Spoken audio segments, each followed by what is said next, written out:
have a Cocker Spaniel at home, and I don't know how he gets into these places, but But he does? you know, it's like, Makes the we mess? should put cameras around. You should, yeah. Steve Weiser is joining us now, Executive Director of the Erie Philharmonic. Steve, welcome. Happy New Year. Yeah, always good to be here. I'm glad I'm here on Food Day, too. I'll take stuff with me. You're here on Food Day. You've been in Furky's shoes before. I have. You're a mystery guest co-host. Definitely. Any words of wisdom for him? He's doing great. Eat the food. Eat the food. I'm going to take some home. Nice. Honey, don't cook. Exactly. All right, we're talking about, is it Mahler's third? Mahler's third? Mahler third, exactly. Coming up next weekend, if you can believe it. So it's, we always talk about go big or go home, and this is literally the biggest concert that Erie Phil has ever done on one stage. What, over 200 musicians? Over 200 musicians. You'll have people on stage. You have musicians off stage playing in the wings. You have a female chorus of about 60 to 70 singers, Wow. a kids chorus of about 50 to 60 singers, and an orchestra that is twice the size of what a normal orchestra would be. That's so amazing. every inch on stage, and it sounds that way. So when you hear like the opening music, if you can think of Star Wars, like John Williams, the composer of all the film scores we know, this is the music that he essentially was inspired by and basically ripped off to write Star Wars. This is where it all comes from, is this kind of music. That's terrific. Do Yeah. you get to the Phil very often? I do when I can. My question to you is, like, it was quite tough to stay in business when your business was to bring people together during COVID. Right, exactly. And some of us are still rebounding. How are you guys doing at the Phil? We're doing really well. We made the decision during COVID to never go away.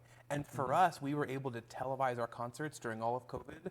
So once we hit September, the season where everyone sort of had to shut down their operations, we stayed on television. And we did 16 TV concerts that year, and then turned it into 16 summer concerts following after that. Well, you were going into communities, and you were doing them in Exactly. parks, and you've maintained that. Exactly. That's worked well for you. Where we did a huge concert summer last year with about 9 concerts, and we're already starting to plan this upcoming season. So Yeah. we're excited, and we never went away, which is the biggest thing. And you can see from our full concert halls, there was never a moment in time that the Erie Phil wasn't in your house, and that's been big for Now, us. could you put this concert on before the renovation, or do you need that larger and large stage that they have done in order to? So we did a little research. We did this concert once. I can't make this up. We did that. We've done Mahler 3 once, 38 years ago today. Oh, wow. 38 years with Wow. Walter Handel in the old Warner Theater Yeah, before I it was remember renovated. Walter. And that's the only other time this work has been done.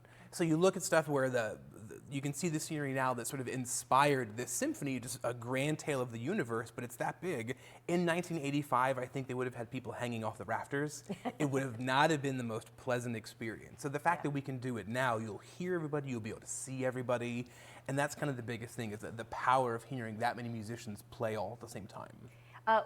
We also want to talk about Maestro and the Erie Phil. Tell us a little bit about that. So the neatest thing is right now you're seeing sort of the pinnacle of entertainment. Bradley Cooper, who's also an Eagles fan, so I'll get that plug in there. Eagles fan, Bradley Cooper's from Philly. Pennsylvania. From Pennsylvania, exactly. So Bradley Cooper has mastered the tale of Bernstein's story, which is happening now in the movie on Netflix called Maestro. And the biggest thing, the connection we make, is as you see this movie, Mahler's music is throughout the entire film. The big concert that he conducts at the end is Mahler's Second Symphony, and we're doing basically the sequel to that with Mahler's Third Symphony. The only reason the world knows who Mahler is because of Bernstein. Wow. He brought this back out. He's the first conductor to record a full cycle of the symphony, so we only know about Mahler because of Bernstein. That's amazing. Check out Mahler's Third Symphony. As he said, over 200 musicians on stage. It's Saturday, January 20th, 8 p.m. at the Warner Theater. You can get tickets through the Warner or through the Erie Phil. There's some contact information for you, but boy, this sounds like a concert that you can't miss. It really is. Again, 38 years, and other than that, in 110 years, we've never done it other than these 2 times. So it's history in the making, and we can't wait. Any tickets left? We're getting a little low, about 400 so, but they're selling fast. So please don't wait for this one. And again, to experience this with 2,000 people around you, you can't miss it. Yeah, absolutely. Steve, it's great to see you. Thanks for coming in today. Thanks, guys. All right. See you. Thanks, you too, Frank. When we come back, we've got